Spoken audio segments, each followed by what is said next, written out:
beautiful souls. It's me, Kirsten, and this is the It's Giving Mystical Podcast. And this is your podcast for the week ahead, the week of November 1st. We are in these magical few days where the veil thins, so to speak, and our connection to the other worlds, our connection to spirit is particularly palpable. Whether you celebrate Dia de Muertes, Halloween, All Saints Day, All Souls Day, the Day of the Ancestors, whatever that looks like in your tradition, I really strongly encourage you to set some kind of intentional space. The classic ancestor altar is important for a reason. There's something important about this idea of recognizing how you have arrived here. You came here and there were people that came before you, and there might be very real 3D stories about how good those people were, how wrong those people were, how safe they were, how unsafe they were, and all of that is legitimate. All of that is, worth exploration and worth, surrounding yourself in safe spaces, working therapeutically the stories of how you have arrived here. All of that is valid. But there's something important about this idea of not getting stuck in what was and coming to a place of actualization, of authority, where you say, I recognize that this is how I've arrived here. And something about that is enough.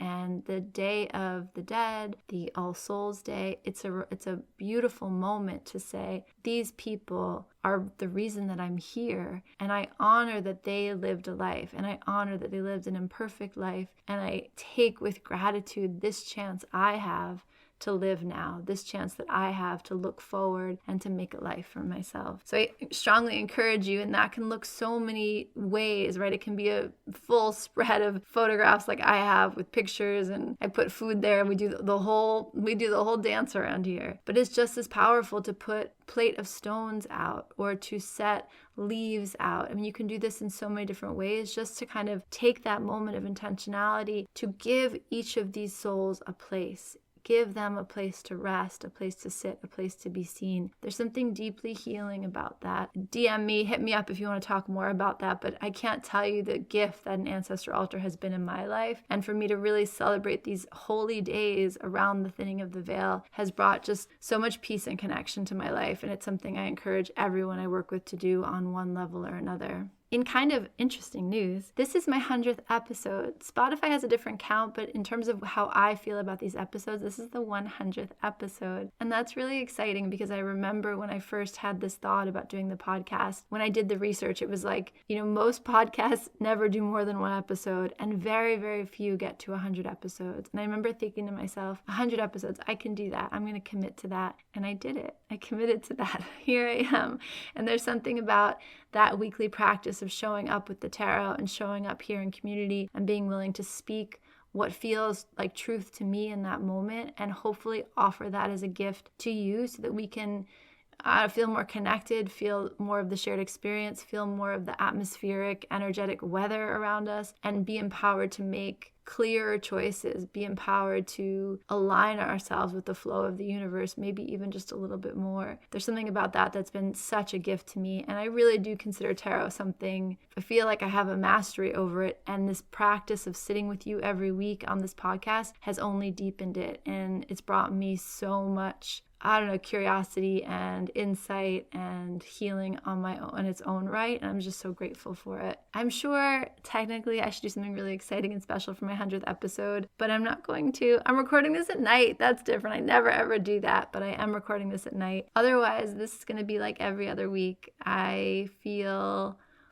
like this might be on the precipice of changing. I'm not sure where this podcast will evolve into. I don't know if it'll just still be a weekly card or what will happen next. But I do feel really clear that these 100 episodes have been a really special container for me. And I'm just really grateful to you, been here with me through all of it. The energy of November is beautiful energy. If we take it just kind of cleanly, justice and the sun are a wonderful combination. Justice is the energy of rebalancing. There's a clarity to justice that is, it just feels good. It feels good to be like, this is what is. This is what is fair. This is what needs to be done to bring the scales back into balance. There's something about it that's like, well, now we know and now we will do. And you add that to the sun, which is obviously the most, or, arguably the most joyful card in the deck. The sun speaks to us of illumination. It says like nothing is hidden. We can see, again, clarity. We can see what is. These two energies coming together are powerful. They're a powerful balm on our hearts in terms of where things have been confusing, where things have been out of balance. And it doesn't take a genius to look around and think, gosh, the world has felt really out of balance. The world has felt very polarized. The world has felt like we could all use a little more light, a little more clarity, a little more rebalancing. So again, I do hope that that energy finds its way to us in the month ahead. I hope it finds its way into your heart in the month ahead. What I will say about this 8 year, this is kind of a new thought that's been with me these past weeks. The 8 has so much benefit to it. There's so much medicine with the 8, this sense of power, the number of manifestation, the number of power, the number of materiality, material success. But something that I've been thinking about a lot is, I don't know if this applies to your life, but I've really noticed this kind of repeating patterns, these repeating cycles that people are going through. I find it in my own life, and I also see it very distinctly in the lives around me. So things that you thought you had, lived out last year or 5 years ago or 10 years ago or 13 years ago, and you find yourself back in these same situations. It can be really like specific mundane things, and it can be really kind of existential things, and it can be really intimate relational things. But this way in which we're kind of, the thing I keep hearing is wash and repeat. Like we're on this like rinse cycle, or like the washing machine won't spit us out. Like it's circling and working us and circling and washing and repeating and like putting us through the same cycle over and over again, as a way of squeezing out the excess, like squeezing out the things that no longer need to be here, the ways of relating or the ways of interacting that no longer serve us. There's something about this, the infinity symbol almost being like a little bit of a trap in an 8 year, and a trap like it's like we're contained in it. Like we need to do something very specific to launch ourselves out of the cycle. And the way the infinity loop is going to kind of keep pushing us through this rinse cycle until we learn to do things differently. And there's something about the justice and the sun that says, now you see how this needs to be done differently. Now you see what was being squeezed out of your life, rinsed out of your life, and now you are going to move differently. And that is really encouraged by the card I pulled for us this week, which is the 10 of Swords. The 10 of Swords is an incredibly violent card. It is a person laying on their belly to the earth with swords,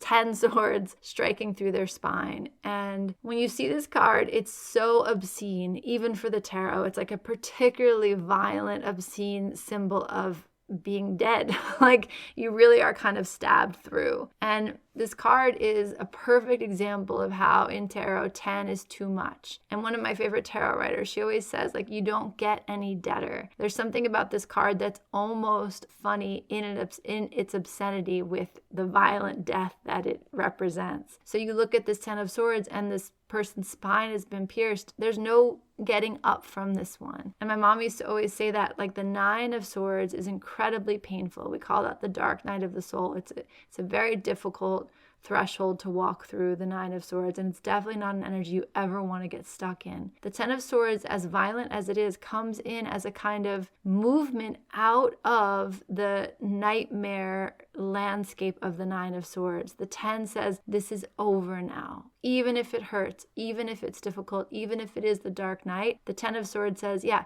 as bad as it gets, the sun will rise. There's something really beautiful about this 10 of Swords. It's like, what's dead is dead. There is no, resurrection from this place. And that's just a really interesting energy to be with us at this moment in time. So the 10 of Swords, I invite you to bring it into your space and to meditate on it. And I invite you to meditate on it in light of justice and the sun, in light of what I was just saying about the way that this 8 years kind of been showing us these reruns. And can you feel that? Like, are you experiencing that in your life? And it can be something so simple. It can be like a deja vu of a conversation you had. Something happened that was kind of odd back in the day, and that same odd thing happened. You can be having some, conversation in a relationship and be like, haven't we said this before? Haven't we had this conversation before? And there's a way in which, like, the universe is kind of squeezing all of the juice out of these interactions. Anything you might have missed, anything you couldn't have seen clearly, it's like the concentration, the rinse and repeat, there's just this energy of like kind of working it it and working it. And the Ten of Swords comes in and it's like, we are done now. And so the Ten of Swords is one of those cards that when you first see it, you can be like,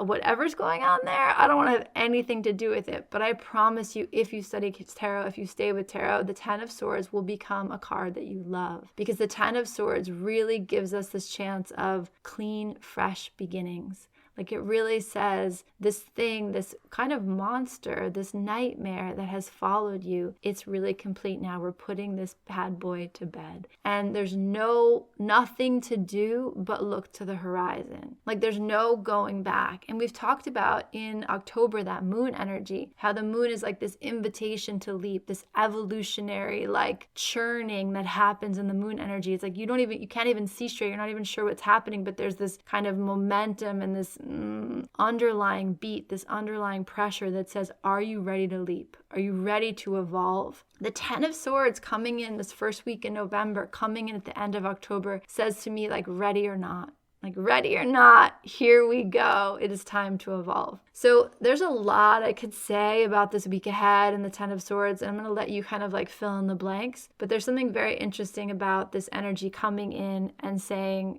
it's really done now. Like, whatever you felt like you couldn't quite find completion around, it's complete now. There's one more thing that I'm really like called to attention around on this card. In this card, the figure is making a kind of mudra with his hands, and it's a mudra of benediction, of protection. There's something about the Ten of Swords. It's like, it's similar to the Death card in that now that we're here, we can only go forward. Now that we're here, there's this fence has been built, and there will be a kind of a fault line of before and after. And that's very much here with us. As crazy as this card is, I find this card deeply hopeful. I find this card incredibly inspiring to be like, here we are, we see what we need to see, which is that justice, which is that sun. Nothing is hidden anymore. There's nothing lurking in the shadows. We see what we have to work with, and now we know what to do. And with all of the anxiety circling in the world right now, a lot of it has to do with this energy of like, what will happen? And with the Ten of Swords, there's this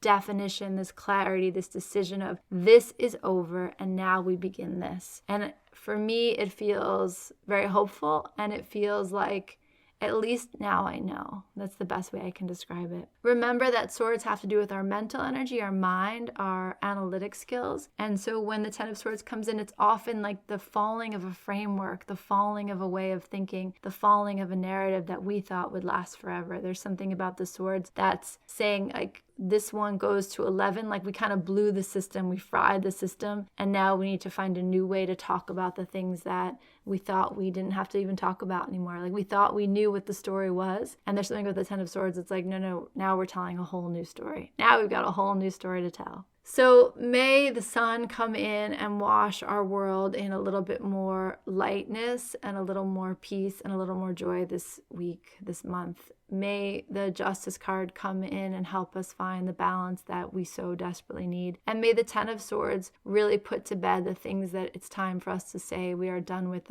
the things that it's time to find completion with. And may we kind of turn our faces to the east and be here for the next day, the next rising of the sun, the next story that wants to unfold in our lives and in the broader world. Take the Ten of Swords out of your deck. Take a look at it. Let me know what you think of this bad boy. Let me know how this lands in your field. Let me know what you feel from the energy of this card this week. Please, I would really, really like to hear it. The last thing I'll say is, I think on November 7th, I'll put the details somewhere, but on November 7th, John Murphy, who is one of my teachers from the Papamasayuk School that teaches with Stephen, who I adore so much, he is going to be assisting Stephen up here for the class next year. And him and I are going to hop on Instagram Live, and we're just going to have a conversation about shaman school and about our journeys and how we found it and why we did it and what walking the wheel has meant to each of us in our lives. John is an incredible human being if you don't already know him, and he is just a really cool guy, and it will be really fun to hop on and for us to like chat together. So I hope you can, if you're around and you got your gram up, you can pull it up and take a look at what we're up to. Join our conversation, por favor. And that's going to be at noon on the 7th. Otherwise, just know that I am sending you so much love. Congratulations on being here with me for this 100th episode, and May you set those types of containers in your life, those goals, and may you reach them for the sake of making art, for the sake because it's what you feel like doing, for the sake of creating beauty. It's like a spider web, right? Like it's not going to last forever, but we still gesture towards it. We still make beauty because we can. We make beauty because we were given tools. We try to make the art with what we have to make art with, and we do it because we get to. We do it because we can. We do it because we love, and we want to share that with the world. All right. I'll check you later. Bye.